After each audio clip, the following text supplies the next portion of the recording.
Olá, seja muito bem-vindo. Mais uma vez é um grande prazer estar em sua companhia. E a partir de agora você fica por dentro das informações do Brasil e do mundo. E olha só, eu começo com a economia e um dado preocupante. O número de inadimplentes no Brasil atingiu um recorde no mês de maio. A pesquisa da Serasa apontou que em todo o país, mais de 66 milhões de pessoas estão devendo. O Brasil alcançou o maior número de inadimplentes desde o início da série histórica feita pela Serasa em 2016. Em maio, mais de 66 milhões e 600 mil pessoas estavam com os nomes negativados por dívidas. Segundo a Serasa Experian, os números representam um aumento de 4 milhões de nomes. Ainda de acordo com o levantamento, a maioria das dívidas é com o segmento de bancos e cartões, que representa 28% do total. Depois aparecem as contas essenciais, como água, luz e gás. Na sequência, estão setores de varejo e financeiras, serviços, telefonia e seguradoras. A Serasa espera que o saque extraordinário do FGTS de R$ 1.000 possa ajudar os negativados a limpar o nome. Os dados apontam também que a faixa etária mais jovem, de 18 a 25 anos, foi a que mais cresceu em inadimplência. Isso na comparação entre maio de 2021 e 2022. A alta foi de 10,75% e chegou a 8 milhões e 560 mil negativados. Já o número de idosos com dívidas cresceu 8,3%, alcançando quase 11 milhões e meio de pessoas. Ainda assim, o maior número de inadimplentes, os de 26 a 40 anos, tem mais de 23 milhões e meio de negativados. Depois aparecem os brasileiros entre 41 e 60 anos, grupo no qual há 22,8 milhões em situação de inadimplência. E olha, ainda falando de economia, os serviços avançaram em maio e essa foi a terceira alta do setor em 4 meses. Segundo o IBGE, o resultado coloca o setor ainda mais acima do nível pré-pandemia. Os serviços tiveram alta de 0,9% na passagem de abril para maio. O IBGE informou que esse é o terceiro resultado positivo do setor nos últimos 4 meses. Somente nesse período, o ganho acumulado é de 3,3%. E com o resultado de maio, o setor se encontra 8,4% acima do nível pré-pandemia, registrado em fevereiro de 2020. Todas as 5 atividades que compõem a pesquisa tiveram resultado positivo, mas o setor de transportes, com expansão de 0,9%, foi um dos que mais impactaram o avanço dos serviços em maio. Com esse crescimento, o segmento recupera uma parte da queda registrada em abril. No ano, os transportes acumulam expansão de 14,9%. De acordo com o IBGE, os serviços de transporte de cargas e tecnologia da informação foram os motores que impulsionaram o resultado de maio. O transporte de cargas, especialmente o rodoviário, além de atender a demanda do comércio eletrônico e do setor agropecuário, também tem sido importante para o setor industrial. E o transporte de cargas atingiu 1,8%, o ponto mais alto de sua série histórica, iniciada em janeiro de 2011. O setor de tecnologia da informação cresceu 2,4% e também atingiu o maior patamar da série histórica. Também houve alta nos serviços prestados às famílias, 1,9%, serviços de informação e comunicação, 0,9%, serviços profissionais, administrativos e complementares, 1%, e outros serviços, 3,1%. E o governo federal criou um canal direto para o consumidor denunciar os postos que não informarem a diferença de preços dos combustíveis antes e depois da redução do ICMS. A divulgação dos valores é obrigatória por lei. O Ministério da Justiça e Segurança Pública divulgou um portal para o consumidor denunciar os postos de combustíveis que não exibirem o valor do litro do combustível cobrado no dia 22 de junho e o atual. Essa é a forma para que o cliente possa comparar o preço que está sendo cobrado e fazer as contas. No site disponibilizado pelo governo, há um formulário para informar o nome e a localização do estabelecimento, além de uma foto. O objetivo é fazer os donos dos postos cumprirem o decreto, que obriga a divulgação dos valores cobrados por litro naquela data. A determinação foi imediata, com a exigência de fornecer informações de forma transparente sobre os preços dos combustíveis automotivos. Segundo o Ministério, a intenção é saber se o valor cobrado na revenda aos postos segue a redução do imposto para que o valor final seja repassado ao consumidor. A determinação vale até 31 de dezembro deste ano. E olha só, a capital paulista iniciou o agendamento para o processo de instalação do sistema 5G. O projeto conta ainda com a entrega de um kit grátis de parabólica digital para famílias de baixa renda. Após a implementação da evolução tecnológica da internet em Brasília, outras capitais já iniciaram os processos de instalação. Em São Paulo, por exemplo, o agendamento para a instalação será o primeiro passo para a ativação do 5G. Segundo a ONG Siga Antenado, criada pelas operadoras por exigência da Anatel, serão distribuídos mais de 27 mil kits de antenas para as famílias inscritas em programas sociais do governo federal. Para receber os kits e fazer a troca das parabólicas antigas pelas novas, é preciso fazer um agendamento pelo telefone 0800 729 2404 ou acessar o site sigaantenado.com.br e inserir o CPF ou o número de identificação social. Por mais que ainda não haja uma data definida para a implementação da internet 5G em São Paulo, é importante garantir a alteração da antena para acelerar o processo de ativação. Em Brasília, onde o 5G foi ativado no dia 6 de julho, foram trocadas aproximadamente 3.300 antenas parabólicas e o processo demorou cerca de 15 dias.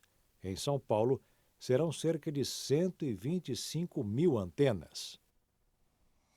E a gente muda de assunto agora e fala de eleições. Os municípios com eleitorado superior a 100 mil pessoas devem divulgar os locais de votação para o recebimento do voto em trânsito. A medida possibilita que o eleitor possa participar do pleito, mesmo estando em outra cidade. O voto em trânsito permite participar das eleições, mesmo não estando na cidade em que costuma votar. O protocolo deve ser cumprido para que o eleitor tenha o prazo de um mês, a partir da próxima segunda-feira, dia 18 de julho, para abrir uma solicitação informando ao cartório eleitoral o local onde pretende votar. Quem estiver fora de seu estado poderá votar somente para presidente da República. Já o eleitor que estiver fora de sua cidade, mas em um município localizado no mesmo estado, poderá votar para todos os cargos em disputa. Essa modalidade não vale para urnas eletrônicas instaladas em outros países. Porém, o eleitor brasileiro que mora fora e estiver no Brasil poderá solicitar o voto em trânsito e participar do pleito. Mas atenção, a modalidade só é permitida para os eleitores que estão com o título regularizado. E olha que legal essa reportagem. Pais e alunos de uma escola pública de Campo Grande, que fica no Mato Grosso do Sul, tiveram uma aula diferente. A conhecida brincadeira de pipa virou uma lição de cuidado e responsabilidade. Todo mundo saindo da escola às 8 da manhã. Diferente, né? Geralmente as crianças chegam e entram e ficam lá para dentro. E hoje está diferente, que chegaram e vieram para fora. Os alunos se juntaram aos pais neste terreno, em frente à escola. A quadra toda foi interditada pela AGETRAN para que crianças e adultos pudessem soltar pipas. Hoje está um dia bom, bastante vento. Fazia quanto tempo que a senhora não soltava pipa? Eu acredito que é a primeira vez. Faz exatamente uma semana que os pais se juntaram aos alunos no pátio da escola para fazer as pipas. A ideia é conscientizar a família toda que é possível se divertir sem o uso do cerol. E é claro, cerol aqui passa longe. Perigoso. Causa acidente, eu já vi... Já perdi colega meu já com cerol no pescoço. Perigo também para as aves. Nesta semana, uma arara canindé foi encontrada em Campo Grande com a asa ferida por conta de uma linha com cerol. Muitos pais e alunos ficaram sabendo do ocorrido. As pessoas deveriam ser presas, porque se elas sabem que machucam, por que fazem essas coisas? Melhor tirar, né? Pode matar várias pessoas, pode causar vários acidentes. E olha o que a gente achou aqui no terreno, gente. É isso aqui que é nosso grande incentivo para quem não use. Cerol derrama lágrimas, cerol faz perder vida. Isso aqui nós encontramos aqui, já recolhi e agora vai para o lixo. Vai ser incinerado, na verdade. Nosso objetivo é esse, divertir sem ferir, não ao uso de cerol. É isso, é liberdade da pipa, olha que coisa mais linda isso. O seu Ranulfo é de Goiás. Ficou sabendo do projeto da escola Olívia Enciso no Tiradentes e foi participar. Vinha passeio visitar minha irmã e ela me falou do evento das pipas, né? Vamos aproveitar e participar do evento junto com ela, né? E junto com vocês. E o senhor, eu tô vendo que é pipeiro profissional. Mais ou menos, já fui melhor. Já. É? É. E vai deixar em Campo Grande um presente. Eu vou sortear o papagaio e a carretilha também, né? Espero que a pessoa que ganhe, a criança que ganhe, fique feliz, igual nós estamos felizes participando desse evento aqui. Olha só o tamanho dessa carretilha. Tem mais de 1 quilômetro de linha. Com responsabilidade é só soltar, que a brincadeira vai longe.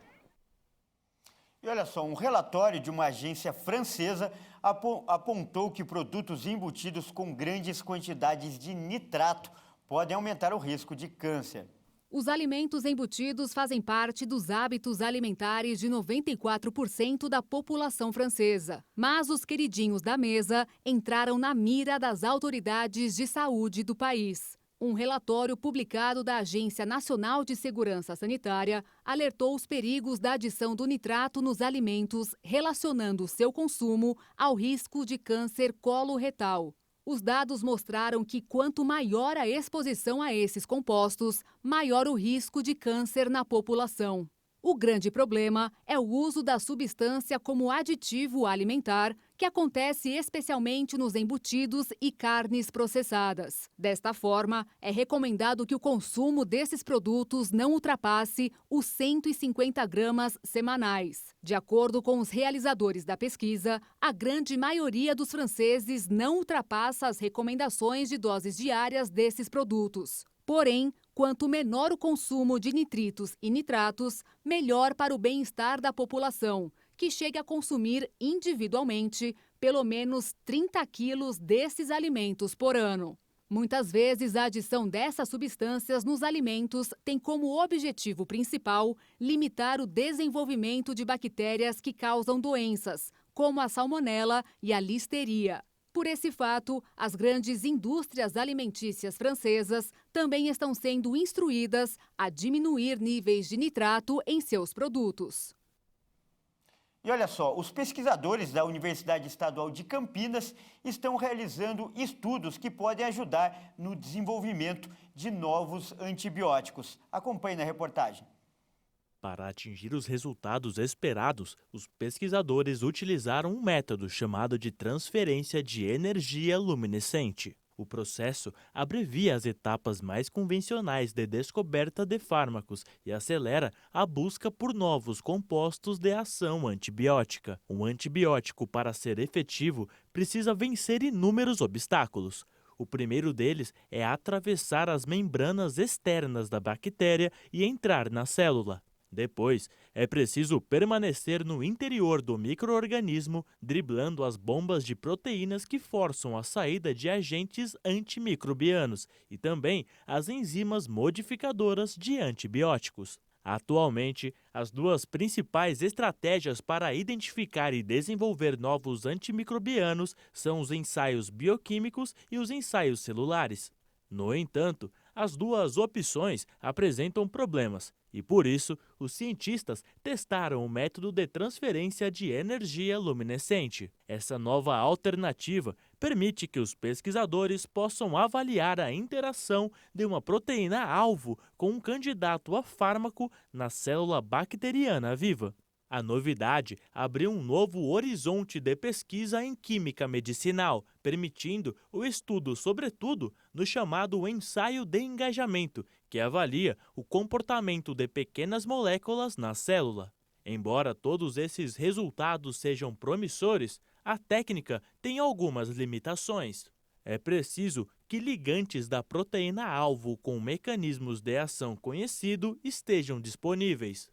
Os próximos passos do estudo são ampliar o uso da técnica para outros patógenos bacterianos e parasitas. E veja a seguir, a Agência Nacional de Saúde aumenta os direitos dos usuários de planos de saúde. E você vai ver também, cientistas descobrem concentração de baleias que correm risco de extinção. A gente volta daqui a pouco.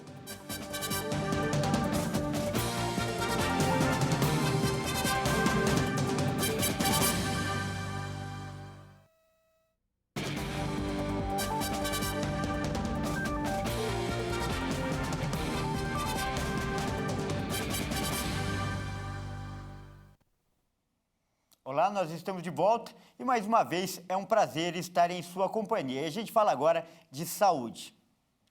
A partir do dia 1º de agosto, todos os usuários de planos de saúde terão direito a consultas ilimitadas com psicólogos, fonoaudiólogos, terapeutas ocupacionais e também fisioterapeutas. A decisão foi aprovada pela Agência Nacional de Saúde Suplementar. Com a nova determinação, todos os conveniados que possuem qualquer doença ou condição de saúde listada pela Organização Mundial da Saúde, como, por exemplo, paralisia cerebral, síndrome de Down, esquizofrenia, serão beneficiados. Antes da decisão, o número de consultas mínimas cobertas pelo plano de saúde variava de acordo com cada doença do paciente. Agora, o uso passa a ser ilimitado.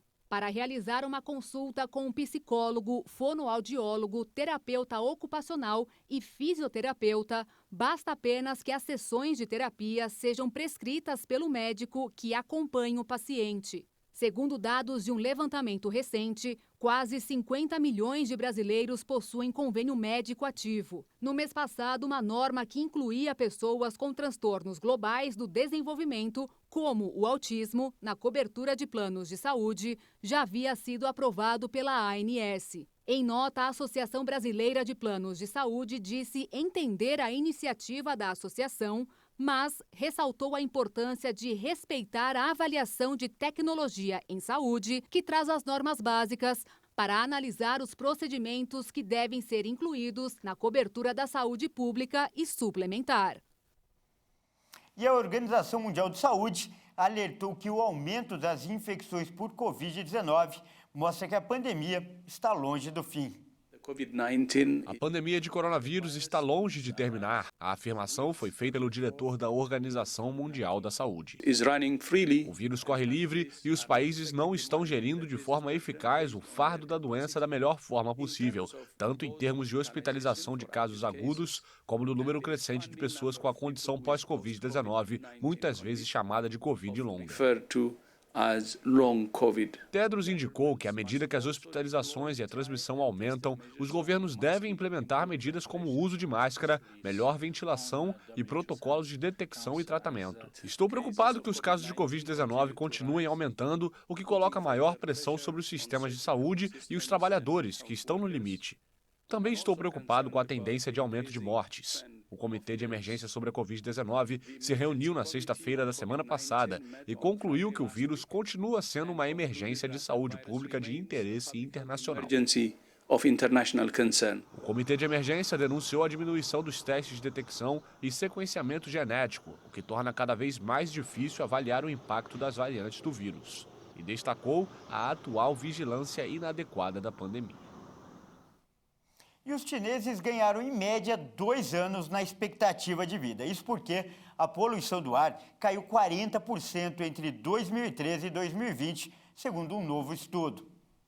O país reduziu em 40% a quantidade de partículas nocivas no ar entre 2013 e 2020, de acordo com um relatório realizado por satélite, apresentado em junho pelo Instituto de Política de Energia da Universidade de Chicago. Em 2013, a poluição do ar no país asiático atingia níveis extremos, com pouco mais de 50 microgramas por metro cúbico de partículas poluentes, registro 10 vezes maior do que o limite recomendado pela Organização Mundial da Saúde hoje.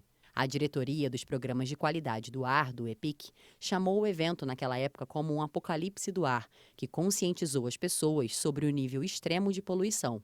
Diante da gravidade da situação e risco sério à saúde, o governo chinês declarou guerra à poluição do ar. Alguns planos, como proibir novas usinas de carvão nas cidades e reduzir a produção de ferro e aço dos automóveis, foram feitos. Em meio à pandemia da Covid-19, as restrições e confinamentos também auxiliaram a reduzir a atividade industrial e os transportes. A poluição em Pequim é superior à de Nova York, Londres, Madrid e México.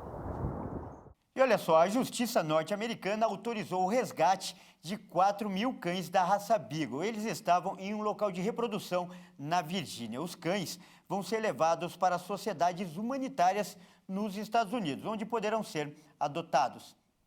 O local onde eles estavam tinham violado pelo menos 70 leis federais do direito dos animais. Durante o período de 1º de janeiro de 2021 até 22 de julho do ano passado, mais de 300 mortes de filhotes foram atribuídas a causas desconhecidas. De acordo com as inspeções realizadas nos últimos 2 anos, os cachorros estavam malnutridos, machucados e doentes. O cenário chegava a dar pena.